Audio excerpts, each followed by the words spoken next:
All right, here we are. Nick Legamara with Eric Sage. Got a special guest today, Jory Alston. We're going to do a deal or no deal on a property that Jory got, and it's going to be interesting to see what this looks like in Jory's eyes and what we think it should look like, and sort of come up with maybe a strategy on what to do. Right?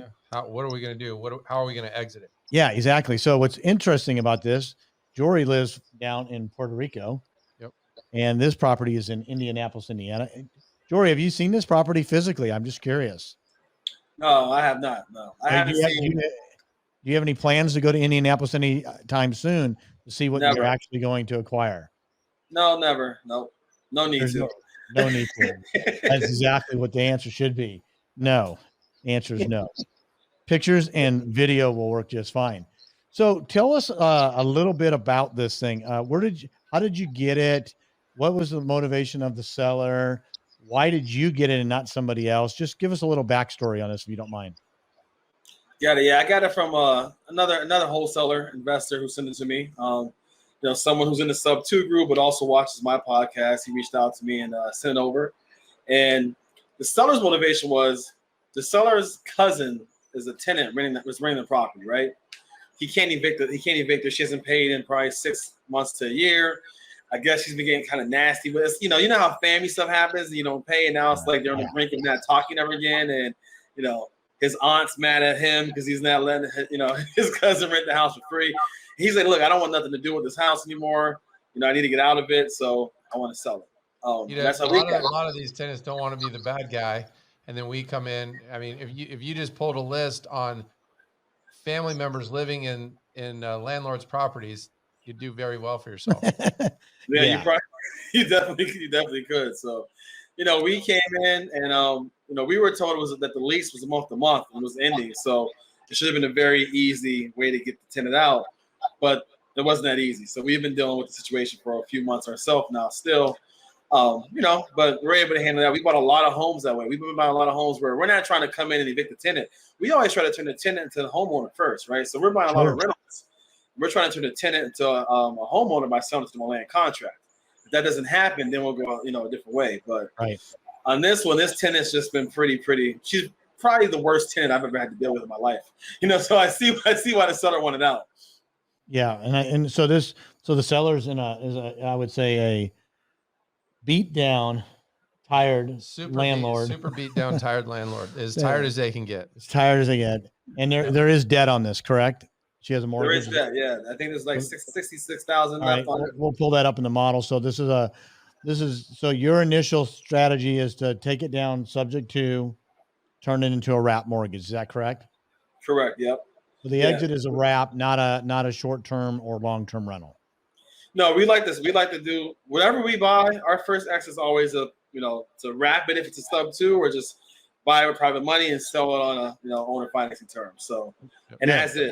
We don't like to do any rehab. So as is. Again, I think that, and that's a great point, is that just because you would rehab it to live in it doesn't mean that you should rehab it for somebody else to live in it, because the more rehab you do on a property, the more expensive it's going to be for that buyer. And exposure and everything else. Well, it's just going to cost that new buyer more money. They can probably finish it out better, more to their own personal taste, for less money, if you let them do that. We typically will sell the property. We'll take the rehab cost, divide it by 2, and even divide it by that again, because it's sweat equity that they're going to get, that they're happy to keep in the deal. Yeah, I think that's a good point. So anything else you want to add to this before I share the screen and go through the model? No, so one question you always ask is, why is the wholesaler bringing it to me, right? Because this wasn't just a wholesaler. That's right. They were wholesalers, but they also do deals a lot themselves. But they had a bunch of flips going on. They just said they didn't have the bandwidth to even take this one on. So that's kind of the knowledge. A lot of times wholesalers don't have the knowledge to do creative structuring. Or fix and flippers. They're more transactional. They're not willing to sell something to make a couple $100 a month, rather than they think they'll make 15 or 20,000. But you do 100 transactions a year, that $200 a month adds up to a lot of money. Definitely. Yeah. So I think that's a good point, is that wholesalers in general, like we work with some of the largest wholesalers all across the country. Yep. And when I say large wholesalers, I'm talking about wholesalers that do, 70 to 80 deals a year in tier 1 markets, right? Yep. The Phoenixes of the world, the Dallases, Florida, Florida, all the Atlanta, Georgia, Yeah. the big markets. If you're doing that kind of volume with the competitive nature that the housing market is today, you're doing something of, there's a lot of deals that are be done. But we already know that a lot of them can't figure out a way to do this. And that's why we're going through this right now to figure out how we can make money and how we can do a deal when others cannot. So I'm going to share the screen here. Plus in our market, while you're sharing the screen, plus in our market, you want me to share? Oh, hang on. You got it. Okay. Yeah. Nope. So plus right now there's little inventory, right? So if you can provide an opportunity for home ownership with a property with little, you can be very competitive. You can switch that over now. Let's do that. Okay. Which one? This guy here? No, yeah, that's it. Okay, We super. wanna- any No, of that's us wanna no. be- I think we'll just Yeah, that's good. let's can leave all the see full. it. Let's 'Cause leave you- the full screen on 'cause you because I guys want to can make view sure it. we see it all. We can actually What's put them. loading? Where do you see that? I don't know. It just started spinning. It's okay though. Okay. It's working. I don't know why it's doing that. I don't know. It's on fire. So I'm going to start on the left side on this sheet, and then we're going to go from left to right. All the yellow cells are the input cells, right? Anything else is either a formula or something else. Okay. So let's just go through it. So the UPB is $66,419. Okay, basically the contract price. Unpaid principal balance, correct. The original balance on this, because I ran the amortization table, was $82,000. So I like where this is already going because of the fact that it's a 30-year term and it's been going for already over 10 years. So when you run the amortization table and you see the pay down, the accelerated pay down, that's a great thing. Is that bothering you? No, it's fine. A little spinny up here. No, do you want our picture in the screen? I don't know if you can. If you want to, don't blow this thing up. Let's try it. This one? I don't know. Just try. That's probably getting. Yeah, do the next one to it. Next one. No, the other one. Oh, over here. Yes, that one. No. Go back to where we were. All right. Yeah, just make it big. Go back to the single. This guy over here. Yeah. It's costing us $200. that one. There you go. All right. All right. We're good enough. So as we go through this model, as I'm over here, hope you can see the cursor. The rate on this is awesome. 3.88. We're basically buying cheap debt here, right? That's the whole idea. We're going to be able to take a little bit of cash, hopefully not a lot, and be able to turn around and control this asset with cheap bank debt that somebody else has already qualified for. And just so you know, study amortization. Go 10 years into an amortization schedule and see where you start really putting that in your favor, not the bank's favor. 100%. We'll look at that. So the principal, which is the PITI, is 170. The interest is 214. See, I already know without even seeing an amortization schedule, knowing the loan origination, that this is already well on its way because the principal and interest is almost the same. Yeah. When this loan was first originated, it was the payment never changes, right? It was still $385 for P&I, but probably 350 of it was principal. It could have been more. No, interest. Sorry. Yeah, it probably was. Probably was close because the interest rate's so low. Yeah. But it's not far off of that. And the maturity date's 42, which is nice, which should leave us 21 years remaining. It's a great savings account. That's what I talked about. Yeah, great savings account. So as we go down here, the walkaway money to the seller was $2,500. Is that correct? Correct. Yep.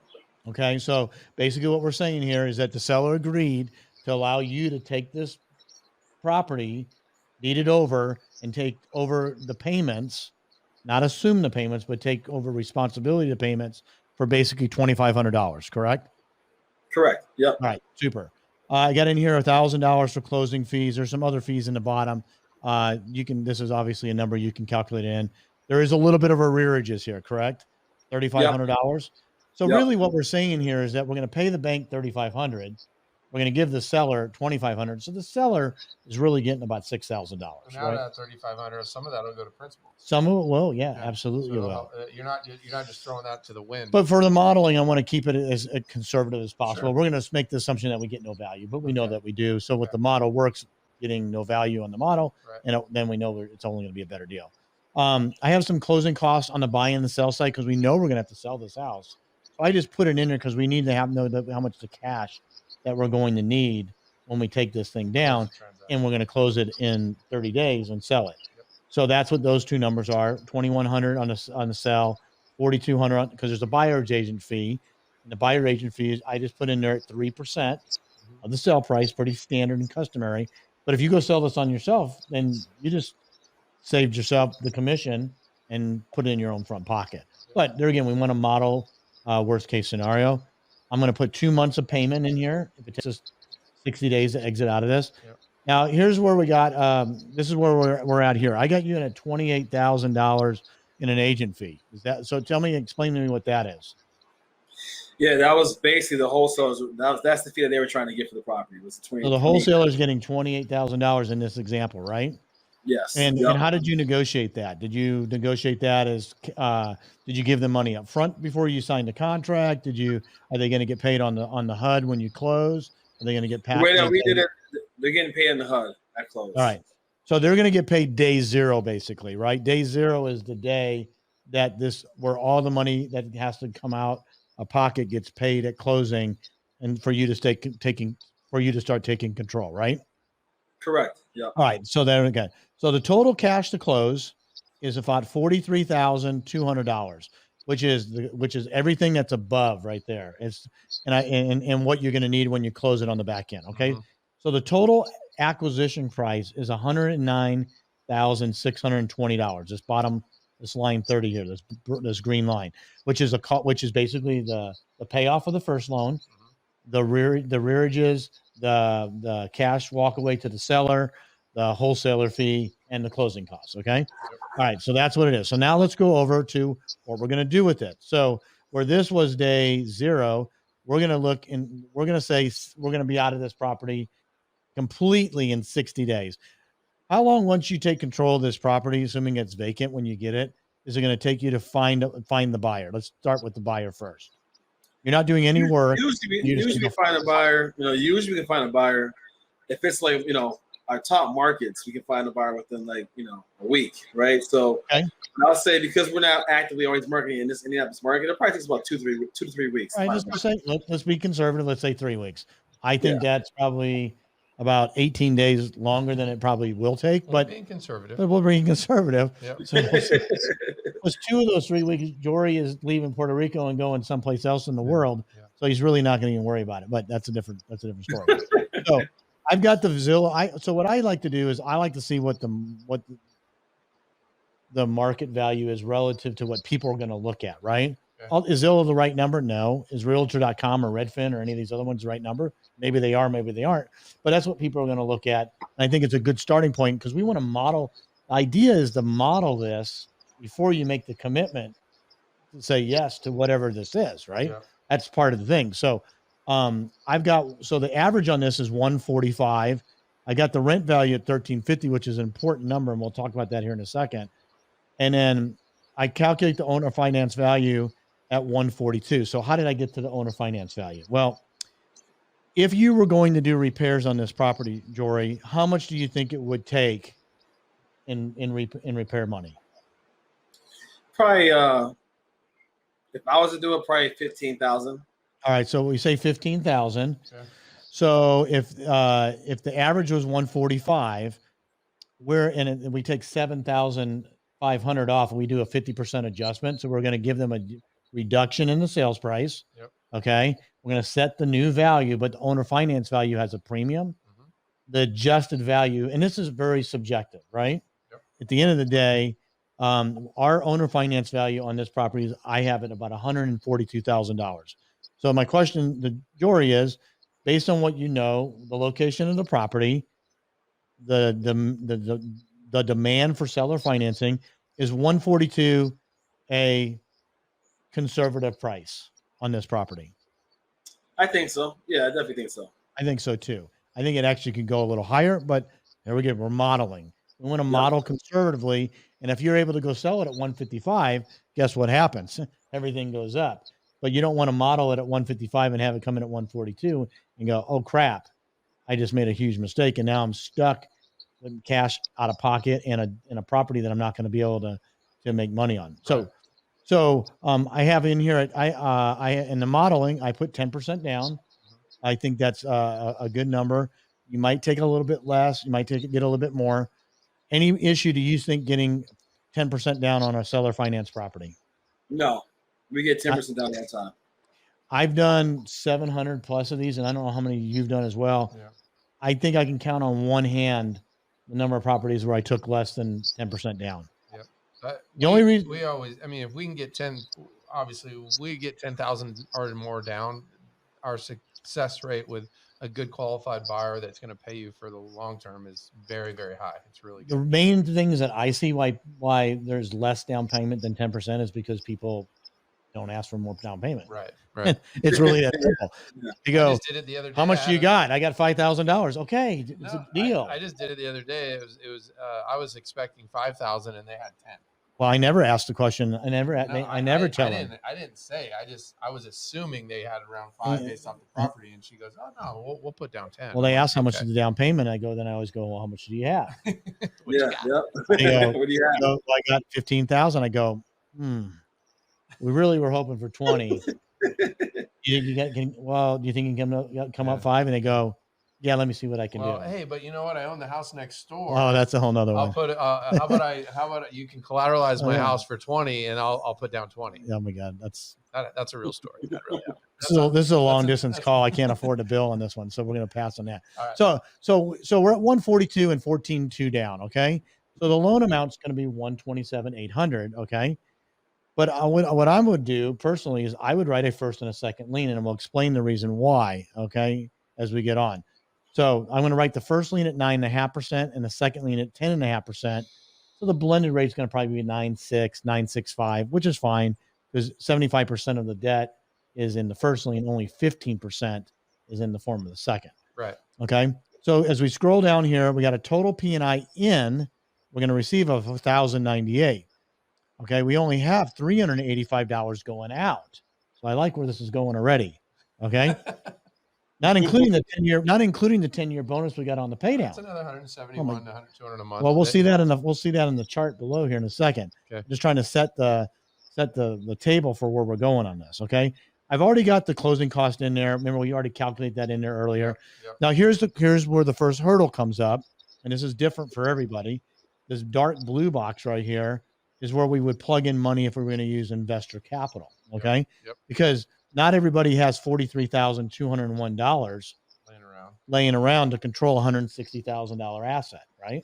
Right? Even if it's for 2 days, right? You could literally have this done in a matter of a couple of days if that's the problem. That's the one thing about seller financing is the buyers love it because we can close quickly. You can close transactions in 2 to 3 weeks.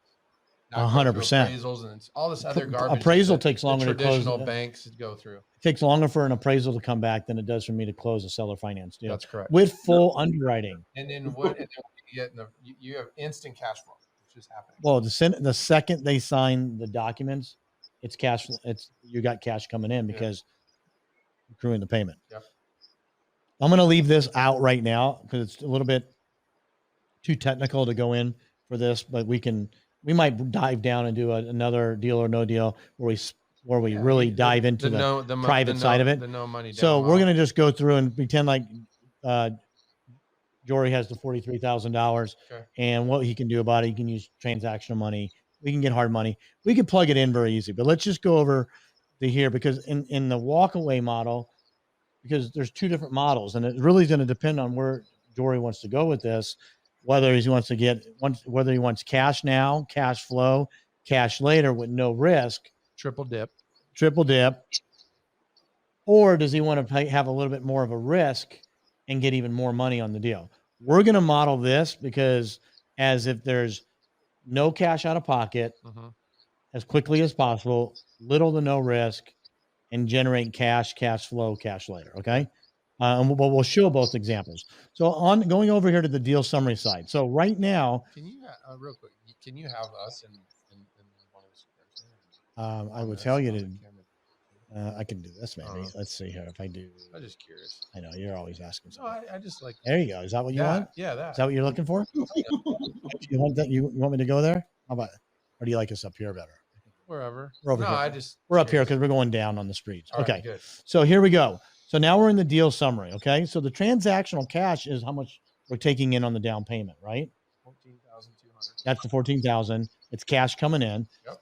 So now we're going in this little box, these boxes right here, where the cash flow actually is. So cash in is from the first lien. Yep. 806, cash in from the second lien, 292. We're still controlling all of that cash in. And we got cash out, which is the debt that we owe to the underlying mortgage company, 384.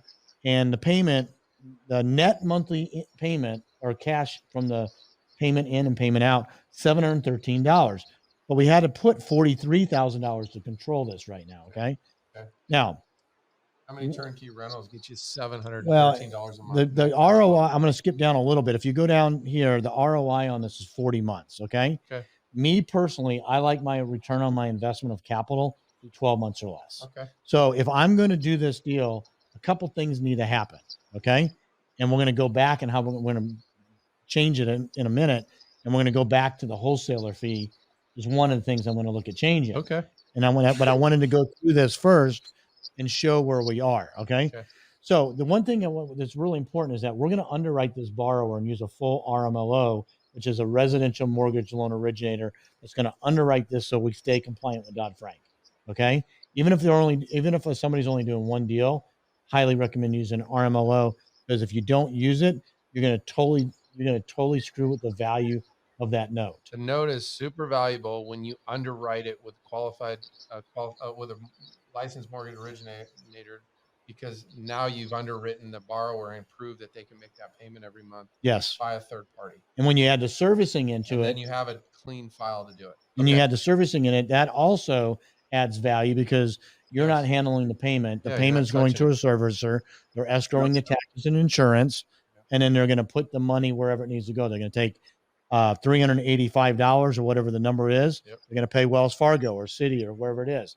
They're going to take the first lien amount and they're going to pay whoever that is, second lien, and so on. I always, and I'm not going to get into the full detail. Think of a note like a car, right? If you have a car and it's in good condition and you took care of it and maintain it, it's going to have more value than one that you didn't maintain and you beat the crap out of it and you never did any of that. It's kind of like the 2005 F-150 that I drive. Exactly. You make fun of me with that car. I do. But it gets us where we need to go. You would have to pay me to take that. Hey, got us to the studio. It did. Really? Well, we were a little late, but that's okay. All right. Anyway. Another story. Anyway. So as we go through this here, I'm going back to this far column over here. Okay. So we have a huge equity position in here, and what equity means is the difference between what we're going to sell it for, right, and what we owe. That's equity. That's the equity. Now, if we're going to get paid that equity at some point in time, because guess what's going to happen? They're going to end up. Somebody's going to call the bank for a payoff. Who's the bank? Well, we're the bank, right? Because we right now own both of these notes. If this borrower that we sold to sells, they're gonna have to call for a payoff. But let's go ahead and go down into the self-funding here. So now we're into the self-funding. We talked about this briefly. The adjusted cash number here is the difference between the cash coming in and the cash needing to go out. We know we owe $43,000, and we're only going to get $14,200. Hence the $29,000 shortage. Hence 40 months in ROI to get the cash neutral because we're only making $713 a month. You follow me on that so far, Jory? Yep, I got that. So I'm going to stop right there, okay? Because the first thing I want to do before I go to the bottom is I want to look at this and say, what can I change in the model that's going to lower this ROI and lower the cash out to close? There's not a lot of stuff you can do, but there's a few things. Well, I can surely increase the sales price to the borrower, right? I change that. You can increase the down payment. Well, and I can also increase the sales price too, because that's going to change the cash flow. Oh, that's But I couldn't change. But you're right, I could do that. But the first thing I would say is that I would probably do something with this agent fee. Okay, the wholesaler fee. Yeah. And I would say I would treat that, and I have over here this $18,000.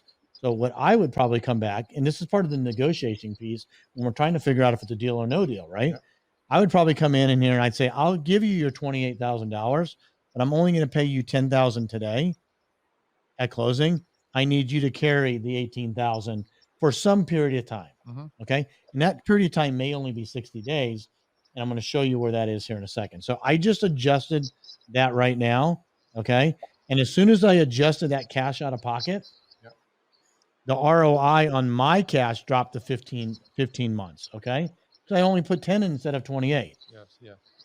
So let's go down to the summary here. Okay. I want to focus right now on this orange line, which is what I call the no risk model.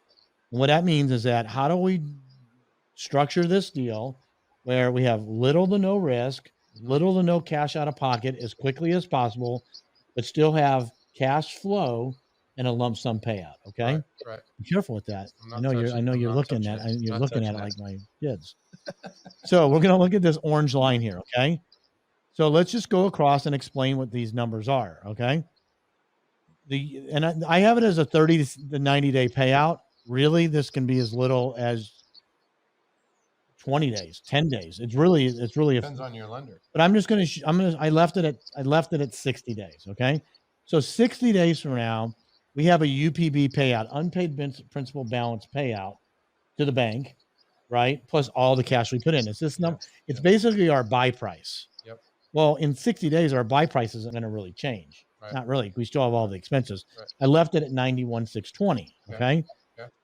We have UPB in. Now, what is UPB in? Well, remember I talked about we wrote a first and a second lien, right? Well, now I'm going to find out why I did that. So if we go back up to the top here, I wrote this first lien at $95,850. Okay. Now back up here. I hope you can see. I'm trying to turn my phone on. Yeah. So 9580. So if I sell that first lien, because remember it's a 75% LTV, and we're going to give a little bit of a discount on it, not a whole lot. I'm going to sell that on the LTV, not the on the loan on the UPB. I'm going to sell that $95,000 note, $95,850 for $92,975. So what is that? About a $3,000 discount. Yep. But remember, I wrote it at 9.5%. So that yield to that note buyer. Here's what people don't understand. I think a lot of times, Eric, is that just like there's people that go out and buy properties in real estate and make money and flip that, they do the same thing with mortgage notes. It's teaching them and learning them how to be the bank, which is why a lot of people are listening here. That's what the whole premise of Deal or No Deal is. It's really about how to be a bank. But what I believe is the note buyers out there, they want something handed to them on a platter with a really good borrower behind them, behind another investor that wants cash flow, and they'll premium for that, especially in this market. 100%. Where can you get a 9% return on your investment securitized by an asset? Let's talk about this for 1 second. This is not the real reason of the Deal or No Deal, but this is important for people to understand why this model works and who benefits from it. Let's say I'm going to sell you this note, Jory. It's worth $95,000. It's got a 9.5% coupon on it, which is the return. And I sell it to you for that amount. And it's amortized. In and of itself, is that a fairly good return? Would you say yes or no? Off the charts. Yeah, I mean you're getting you're getting a great yield, right? Okay. So then my next question is, if I say, by the way, the property secures your investment, right? Yeah. Does that make you feel better? Because I know when you buy Amazon or Tesla stock, you might get great returns on it, but you don't have any security on it. I know that for a fact, right? You don't get a free Tesla. When it's secured by property, it just makes it even more worthwhile. Right.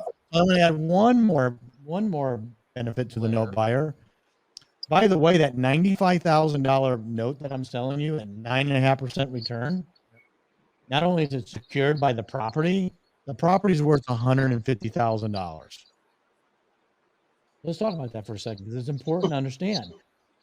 So what I'm telling you, Jory, is if that buyer goes into a default situation and they dark for a second, and they can't pay anymore, and we have to go and get them a deed of lieu, a foreclosure, or cash for keys, just work something or out, foreclosure, or modify it. whatever it is. If all of that fails, and we can't get that to happen, and we have to go down the road of foreclosure. Now, remember, you're the note holder in this situation.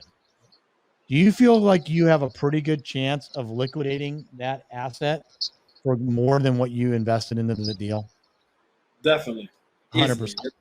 That's why this is that, even though that's not what we're not the note buyers but there are note buyers that are watching this and will understand exactly what I'm talking about here. And that's why this works. So let's go through. I just sold this note to you, Jory's house. And there's note buyers all over the place. I'm a note buyer. You're a note buyer. There's a whole network of note buyers. Matter of fact, there's $25 billion a year in paper created just like this. Well, not just like this, because the paper that's created, typically they don't do what we do. It's just that's true to make your note valuable. But the dollar amount, 100% of that 25 billion, here's 95,000 or 100, whatever it is of it. So let's continue on. So I write the first and a second note, and I sell the first. So that's where I'm down here. So now I'm going back down to this orange line here. Okay. So I sold that first note, and I took a little bit of a haircut, a little bit of a discount because I needed the cash. And I gave the note buyer that note that's worth $95,000 for $92,975. That's cash in. Okay. So now where are we? So we were in this deal for 2 months, 60 days. I got, or actually 1 month in this model, $713 of cash flow coming in. So my net cash on this deal is $14,200. Okay. So hold on. So by dropping the 10,000, your net cash out or net cash in, because right here I'm already at a benefit. I sold the first lien for more than my payoff is. Right. So I got that's where I get a little bit of there. That two numbers. So in 60 days, I get $15,555 in profit. Okay. On $150,000 $150,000. I get no rehab. I end up with a second lien worth $31,950, no cost basis, and I get $292 a month in cash flow. Okay, but we got to go back. There's the one thing that's a little bit stickier on this than other deals. I still owe $18,000 to the wholesaler in the form of some kind of IOU. Okay. And what's your payment? $292. So here's my question. So I only owe them $18,000, but I just collected $15,555. So what's the difference on that? Oh, okay. Yeah. So now 60 days from now, I cashed out of the note that I created. Now I can pay that wholesaler $15,555. And then how much do I owe after that? $2,500? $3,000, yeah. The 2,500 divided by 292 is what, 8 months about?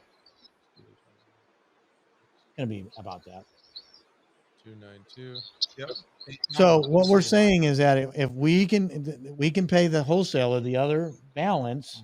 So we gave the wholesaler day 010. When we sold the note, we gave him another 15.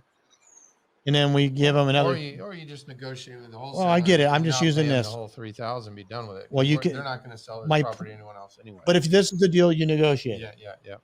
Now my whole point is that 8 more months later, you have a free and clear second mortgage worth $31,950 and $292 a month cash flow. That's your profit on the deal.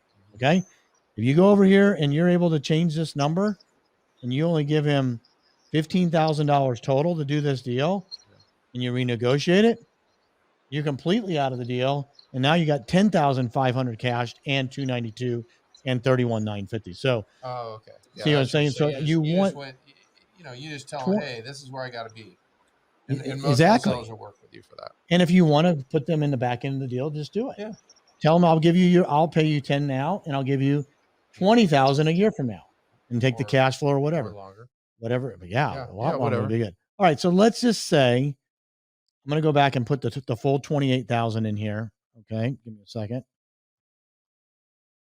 I think Jory left us. Yeah. He'll be back. He'll come back. He's in a timeout here. So let's go through this. So we got $28,000 in here. Okay. Okay. So as we got 28,000 coming in, this is where you had to make a decision. We showed the no risk model, okay? And it says you get more experience and you feel more comfortable with it, you might go away from the risk model, from the no risk model. The whole you have a combo, right? So depending on your here, cash flow. let's just say that we leave the underlying debt in place for 3 years. So you take the risk for 3 years. So 3 years. Okay. So now instead of so it says- paying yeah. selling the note day 60, Yep. after you create it, you go, you know what? I got 3.88% interest in cheap debt. Yep. And I'm collecting all this money on the other side. Maybe I have some hard money in here. Okay. Yeah. I'm just going to assume that we paid the cash on it, just for the illustration purposes. You can go through this because the net cash is here. That could be the private thing. What happens 3 years from now? Okay. Well, we know what we run an amortization schedule. We figure out what the payout is. Yep. Already done that. Yep. We know what's coming in. This is the first lien only. Okay. Yep. We're never going to sell the second lien. There's no reason to, because it's free. That's just a bonus cash flow. Yeah. And if it gets paid off, you get paid there too. Yep. So I'm going to get a total net cash flow. I'm looking at this line right here. So I'm in this first one here of $25,678 worth of cash flow. So what does that mean? That's at $770 a month times 36, $713 a month times 36 months. Okay. Yeah. That's 25 grand. 20. Extra. That's yes. Extra by just hanging on, and playing the cash flow game Yes. on the underlying debt, which is very, very common. That's what I like to do. You like to do the same thing, yeah. but Heck the whole premise of sell it early, it costs you 25 But grand what we teach is how to do without no the risk. Yeah. Okay. If you don't want any risk and you want to just keep a free and clear, There's very few things that you can have no risk and have infinite return on. Yep. And cash flow, cash now, cash later, turned into 30-some 100%. Right. Yeah. Okay. So in this model, 3 years, what's the payout? The net payout is $36,310 of cash. So we collected all this cash here, plus we had the cash from the down payment, less the money we had to put into the deal initially, the $43,000. Yep. So fast forward 3 years from today, we put net $36,000 in our pocket. Just keep it for 3 we years paid and all of our and debt. then sell the note. Or like, well, no, that's what we did here. Due or whatever happens. Whatever. You have the opportunity. But in this, that's why you create the first and second. It gives you an exit without having to get rid of it. Right. So in this model here, what happened is we sold it. We sold that first loan. Okay. Yep. Hey, Jory. Can you hear us, Joe? Yeah, I can hear you guys. All right, good. All right, go back over. All right, good. Oh, you. There we go. I'm good at this now, man. Oh. Yeah. Oh, I got to turn him off over here. Oh, okay, good. All right.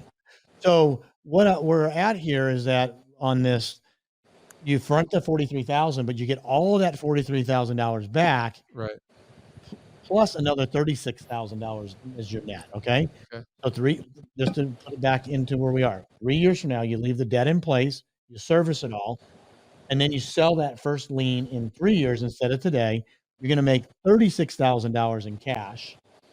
You're still going to have your second lien of $292 a month and $31,000 in unpaid principal balance. Okay. Let's go a little further.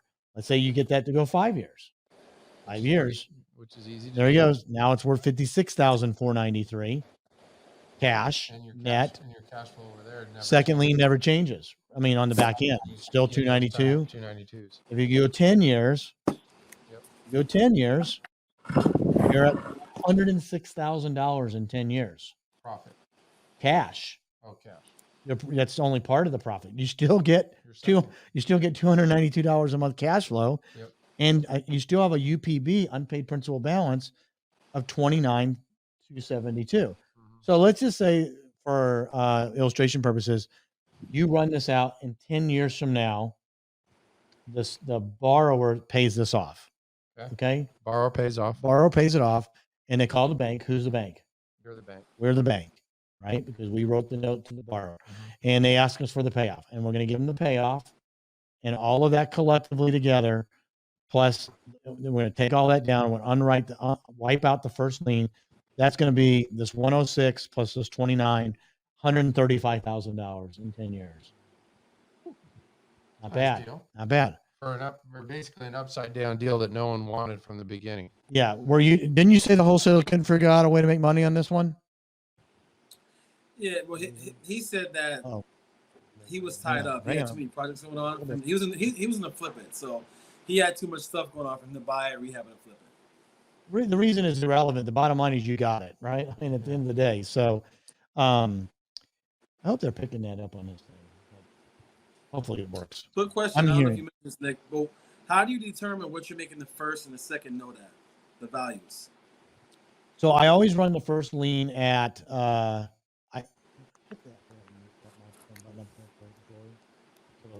Right here. Yeah, see what Can you hear me? Yeah, hang on. Okay. All right, you're good. Yeah, that's right. I think we're good. Yeah. Just turn it. So I always so we've done this for many hundreds and hundreds of deals, and the point of optimality from a value standpoint is right around that 75 to 77% of value. Okay. Why do you know this? Because I've done it hundreds and 700 sometimes. No, but why did you go to the first and second model versus just the first model? I don't want to talk about that right now. Well, it cost them about $6 million. That's why.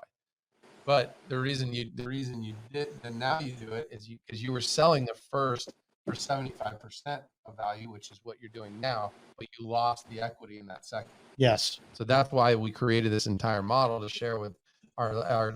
We could have very easily done this thing. Well, go ahead. I can't hear Eric. I think it's the microphone closer. Eric. I think when you came on and came back in, we lost you on that piece of it. So, what do you? The point is on the 75% numberish, it's because that's what gives us the maximum profitability on the deal, basically. Okay.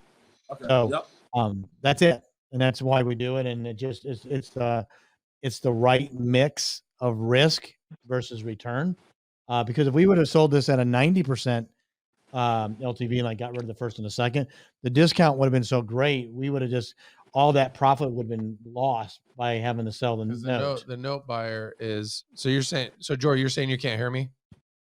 I can hear you now. I think we were talking before. It wasn't in the microphone, so I couldn't hear you. Yeah. So basically, we figured we know what the traditional note buyers will pay for this paper at between 97 and 100%, and sometimes we'll pay over the principal balance depending on the deal, right? Yeah. But that's what they'll take out, which is typically our cost, right? And but exactly, but all this stuff, we have the whole platform. You can go to usanotepro.com. You can submit the notes there. Yeah. The selling of the notes is about as hard to sell as selling a house in this market. Easy. It's super easy. So you're saying that that the note buyers are looking for a note at about 75% of the value of the home, right? So that first one's at that, and then they'll pay up to 97%. Well, no, they'll take a 90% note, but they're going to make you take a huge discount on it. They're going to they're going to discount your 90% note, right? So if you do first, second, you're going to get most of the value of that first, because that first is at 70% of the value of the house. And it's in first position, and it's secured, and it's underwritten, and the investor that created is in second position will help you. All that value there. It's a so the bonus on this one, which is sort of cool on it, is that I didn't fill it out here, but what happens in 2042, which is 20 years from now, right? 18 years from now. Yeah. Well, what happens is that the underlying debt's completely gone. Yeah. So if this thing was to continue to perform and go out, that means the back half, the last 8 years of this deal, is all that whole payment. Pure profit. That whole payment goes. This whole payment right here to the total P&I, you're getting $1,100 a month for the last 8 years of the deal. What is that? Just curious. What's 96 times 1,100? Another 100 grand? 105,000. Another 105 grand. It just keeps getting better and better. So anyway, my recommendation on this is, if I could, I would try to negotiate a better deal with the wholesaler, not necessarily cut them out on the 28,000, but I would definitely give them less now, more later, if you can, because the other question is, I would get worst case is I'd get the cash neutral, but I'd want to make at least $5,000 in the deal. Yeah, I mean, because you're and then they win and you win and you're able to do more deals. Because you're likely going to have to take that $43,000 and go borrow it. So now because most people are going to have to do that, even in a short-term gap funding type position. And there's gap funding out there. This is what a lot of people know this as the entry fee, right? Yep. this cash to close. A lot of people call it entry fee. Yep. That's your cost to get into this deal. But as we can see, it's a pretty darn good investment. I would do this deal all day long. We need to get a bell. Every time it's a deal, Eric, we've got to ring the bell, and then we'll do a siren or abort or something like that. If it's, like the warning siren, if it's a bad deal. Yeah, exactly. What is that? So a few questions about that, right? Yeah, So just, exactly. Yeah. Well, this is a good deal. I would definitely do this deal. If you're gonna lose a little bit on the cash flow, so your profitability is going to be stretched out a little bit if you have to borrow, interest only for $43,000 at 10% for 5 years. But that's okay, because let's just throw this in here. Let me think. I think it'll work here. Let's just put in here $45,000. If I put $45,000 in there, and that payment is going to be at $450. Let's just put $450 in here. 10%. Yep. The cash flow is going to drop down to $263 a month net. That's still pretty good. Yeah. So even if you had to borrow money short term, and you borrow $45,000, still cash flowing. You're still crushing it.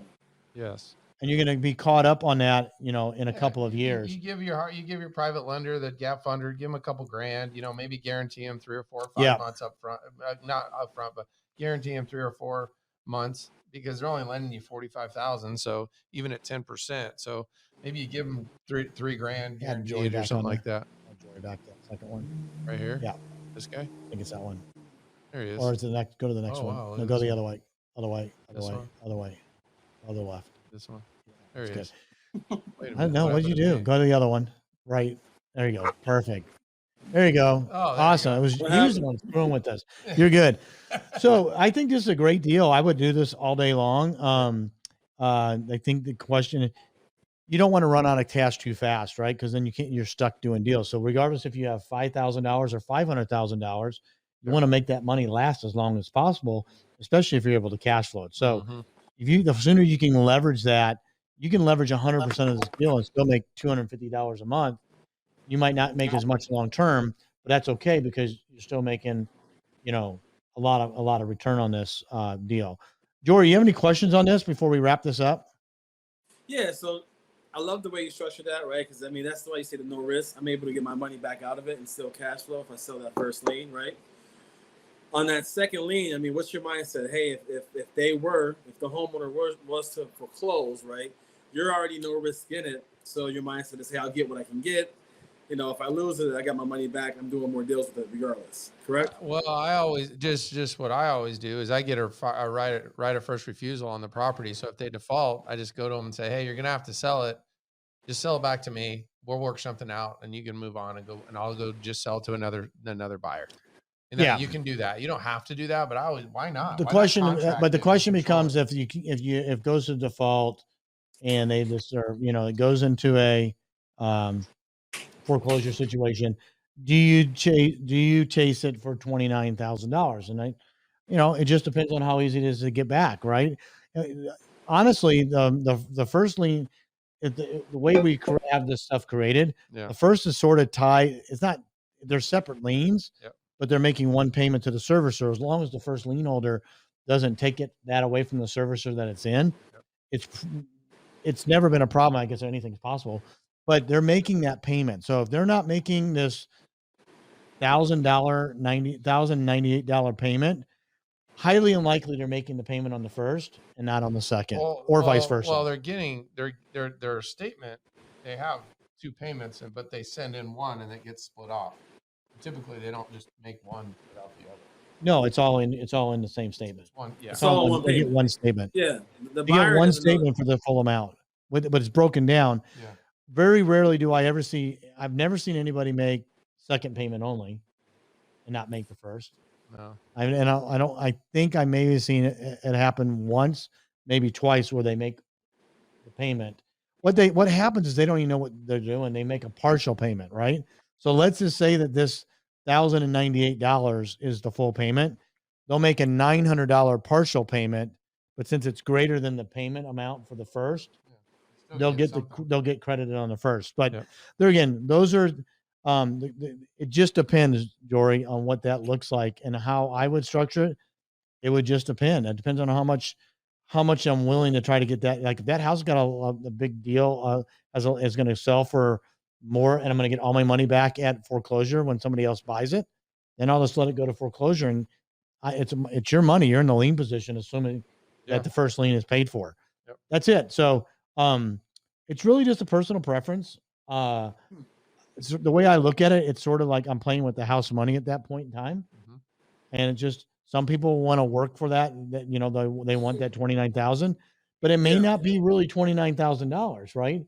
It might only be $15,000. Well, how do you not know that? Yeah, it depends on what point it is. I mean, if you've gotten payments up until you're 20, Yeah. now they owe you $8,000. Maybe it might be like, hey, you know what? I've already made 30. You could have already made $30,000 Well, on how the do we know note. the house isn't worth 200? Well, what's 292? What's 30,000? What's $30,000 divided by 292? 102. 102 payments. So what is that? A little over 8 years? Yeah. So in 8 years, 8.5 years. 8.5 years of 292 a month, you've got 31. You've already made 31. Well, there's no cost basis. Yeah. You already made $31,000. Yeah. How much more do you want to make before you say? How much will they owe? How much will they owe you? Well, they still owe you. They still owe you. 30. They still owe you. They still owe you $30,000. Yeah. And how do we know the house isn't worth 200 now? Exactly. There's a lot of scenarios there, especially with interest rates where they're at. 30-year fixed loans. One of the questions I get the most is going to be, where do you find the note buyers, right? I get asked that question all the time. Where do you guys find note buyers? I say this to my kids. I say this to investors. I pay this to people that pay me money to help consult. Google it. And in all seriousness, go GTS. Yeah, just Google that stuff. Go Google. Yeah, Google that stuff. It's one of those. And when I tell them, just Google it and go. Buy. Sell my note fast for cash. Yeah. Just like you sell your house fast for cash. Yeah. Sell my house fast for cash, and see what comes up. But there's note buying platforms. There's note buyers. USA Note Pro's a note buyer. Yep. You can go submit it in there. We have inside of our Creative Dealmaker class in the resource section is a whole directory of note buyers. Yep. So if they're part of the Creative Dealmaker, they can actually go in and have access to all that stuff if they need it. All our RMLO stuff, all that stuff. Yeah. I think you said earlier, Nick, people don't realize there's a huge market of people buying notes, right? Like there's a huge market of people who are buying the paper. People just don't realize that it's out there, but they're buying these notes. The smart ones are. Smart ones know where it is. When we're in August of 2021 right now, whenever you listen to this, and the bond market could go buy a 10-year bond, tax-free bonds at 1.5%, and you're giving people an opportunity for a secured asset tied to in first position, getting 9.5 and closer to 10. I mean, it's a pretty good deal, man. Like, I mean, we know we could probably get 7 for these things and sell it for more than par. We could, and that's what Freddie and Fannie does. It's a market opportunity to what the market bears is what people will pay. All right. Well, let's. I think it's time. Hopefully.